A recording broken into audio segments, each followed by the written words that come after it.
이번 강의는 음양 두 번째 이야기가 되겠습니다.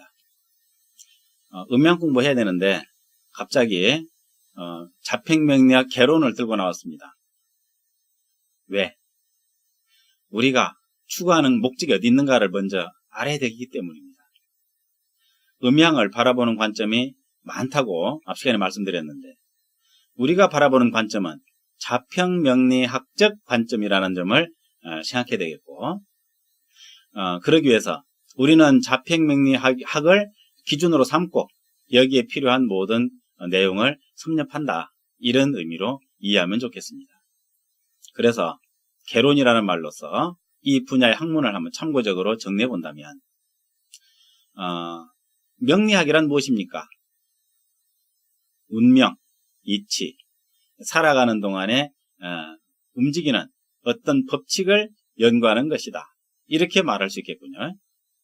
그것은 태어난 연, 월, 일, 시를 가지고 간지로 바꾼 다음에 그 간지에 의해서 운명을 예측하는 그런 분야라고 할 수 있겠습니다.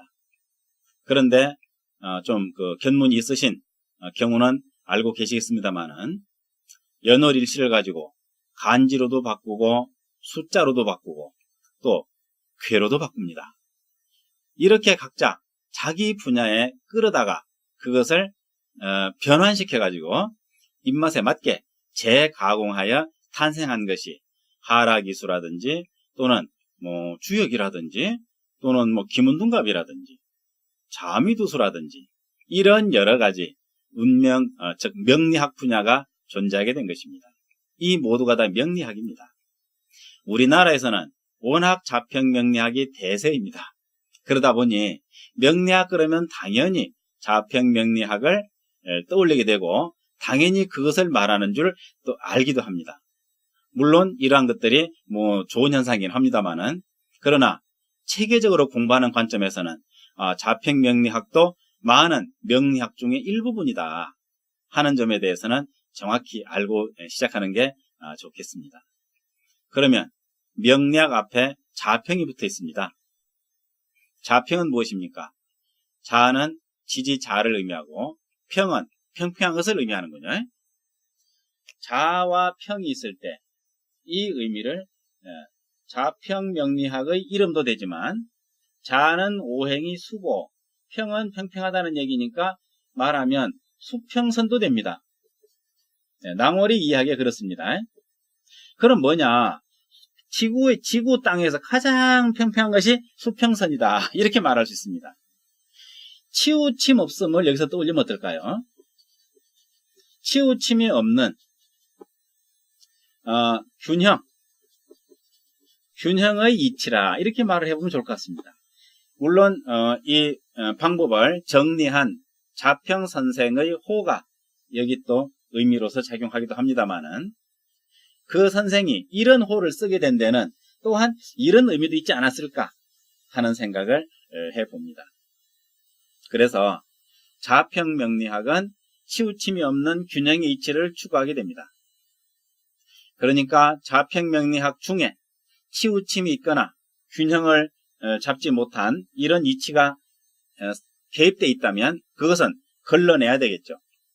물론 그런 걸러내는 일은 우리 후학들이 해야 될 일입니다. 한때는 그것이 올바른 이치라고 생각해서 수용했지만 또 시간이 지나면서 아니라는 생각을, 깨달음을 얻게 되면 제거하는 거죠. 그런데 제거하지 못하고 덕지덕지 붙어있는 것들이 너무 많습니다. 그러한 것을 제거하는 것이 또 우리 후학이 할 일이라고 보고 부지런히 먼지 털이개를 들고 뛰어다녀야 되겠고 그렇게 하고 있습니다. 자, 자평명리학은 이러한 이치입니다. 치우침이 없는 균형의 이치. 이것을 가지고서 우리가 이 어떤 이론, 사상을 가지고 사주를 공부하게 됩니다. 그것이 자평명리학이다. 자평명리학의 인연이 되셨습니다. 생년월일시를 가지고 연구하는 학문의 인연이 되셨습니다. 이 인연을 잘 이어서 멋진 꽃을 피워야 되겠죠. 결실을 이뤄야 되겠습니다. 자, 다음으로 자평명리의 특징이 뭐냐? 특징은 바로 일간 위주라는 것입니다. 모든 학문이 명리학이 많이 있지만 각자 명리학마다 특징이 있지만 어떤 명리학은 태어난 해, 연을 위주로 하고 연구하는 학문이 제법 많습니다. 고대 학문일수록 주로 그런 경향이 많더군요. 아직도 어떻습니까? 말띠는 어떻다 이런 말이 나오죠. 또 범띠는 어떻다 이런 말이 나옵니다. 이것은 뭐다? 연을 가지고 보는 것이죠. 이런 개념들이 뿌리 깊이 자리 잡고 있는 것 같습니다. 그러나 자평명리학은 여기를 다 벗어났습니다. 의미 없다. 일간이 중요하다. 일간이란 무엇입니까? 연주, 월주, 일주, 시주일 때 이 자리죠. 일간. 항상 사주는 오른쪽에서 왼쪽으로 써나가는 것이 옳습니다. 원래 세로 쓰기는 이렇게 써가는 것이 맞습니다. 세로 쓰기죠, 당연히. 그러므로 이렇게 써야 되는데 어떤 학자는 여기서 써나가기도 합니다. 그럼 이제 책을 볼 때 혼란이 발생할 수 있습니다. 이런 점에 대해서 좀 참고로 잘 알아두면 좋겠습니다. 어떤 학자는 이렇게도 써내려갑니다. 연월일시를 마치 장작더미 쌓아놓은 듯한 느낌, 이런 책도 있습니다. 물론 옳지 않다고 봅니다. 주로 중국 본토에서, 중국 대륙에서 나온 책들은 이 연월일시를 이렇게 쓰는 경우가 많이 있습니다. 아마 컴퓨터 입력을 용이하게 하기 위한 방법인가 싶은 생각은 듭니다만은 옳지 않습니다. 답은 딱 한 가지입니다. 연, 월, 일, 시 이렇게 써진 것만이 가장 예법이나 직근법이나 가장 옳은 걸로 보겠습니다. 그럼 가로쓰기 한다면 이게 맞지 않겠냐 이렇게 말할 수 있는데 이 구조 자체가 답답한 느낌이 드는 것은 선입견 때문인지는 모르겠습니다. 여하튼 이렇게 권할 것이고 이렇게 쓸 것입니다. 잘 알아두시고 그대로 이해에 차질 없도록 하시기 바랍니다. 항상 이 자리, 태어난 날의 천간, 이 자리를 위주, 주인으로 삼는다는 얘기입니다. 위주로 삼고 그것을 중심에 놓고, 그러니까 태어난 날이 없다면 주인이 없는 사주가 되어버리죠. 사주일 것도 없죠. 절반이면 2주가 되겠습니다만은 이런 논법은 해당하지 않는다. 옛날에는 어떻게 했느냐? 옛날에 여기만 보고 있으니까 무슨 띠다.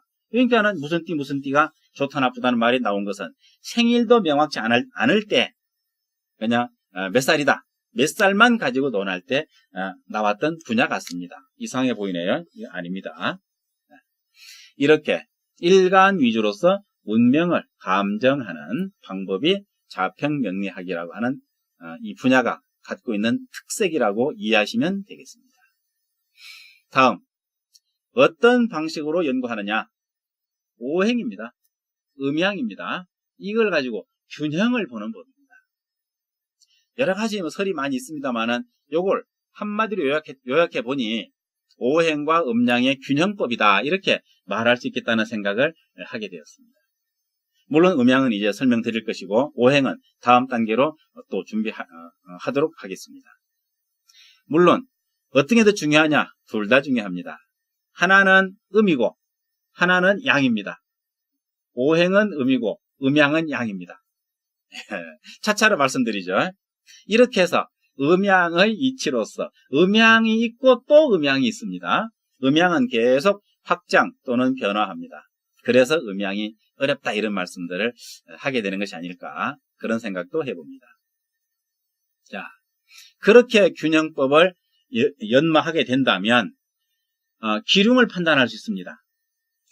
어쩌면 목적일 수 있겠죠. 기륭을 판단한다는 것이 좋으냐 나쁘냐, 올해 이런 일을 사업을 유지하는 게 옳겠느냐 확장하는 게 옳겠느냐 아니면 접는 게 옳겠느냐 이런 점에 대해서 물론 여러 가지 변수가 있습니다. 환경적인 요인, 시기적인 요인, 또 세월 따라 항상 변수가 있는데 운명적 요인은 어떠냐 이 얘기죠.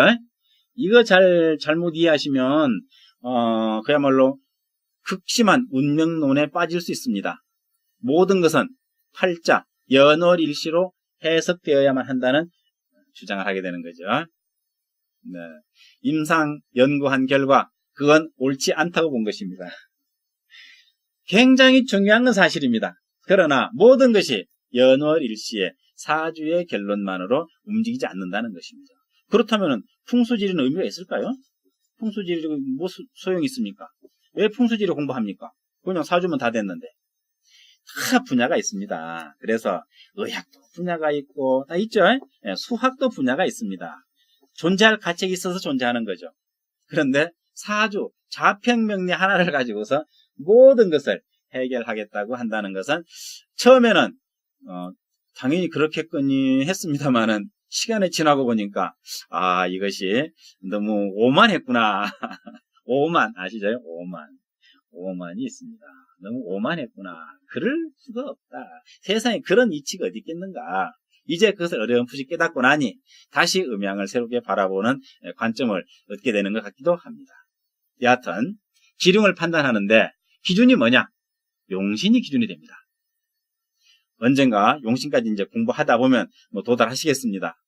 용신은 결국은 균형의 포인트가 되는 겁니다. 이 용신을 기준으로 해가지고 기준입니다. 기준점.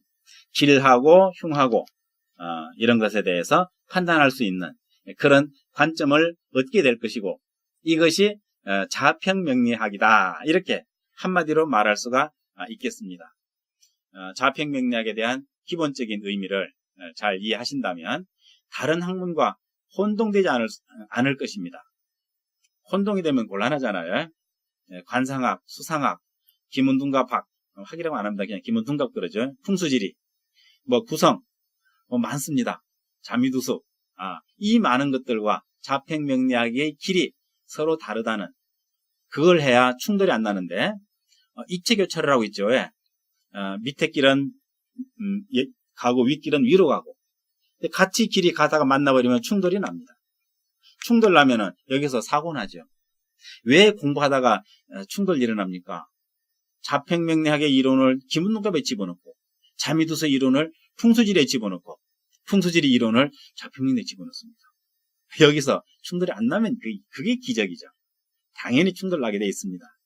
이제 낭월명리학당에서는 그런 충돌을 가장 최소화, 없다고는 못하겠지만 최소화시키는 노력을 부단히 해왔고 앞으로도 해갈 것입니다. 그러므로 충돌 없는 그야말로 슝슝 달리는 시속 150km 딱지 끊는 거 없습니다. 슝슝 달리는 이런 명리학의 공부가 되실 거라고 봅니다. 분발해 보십시다. 여기까지 말씀드립니다.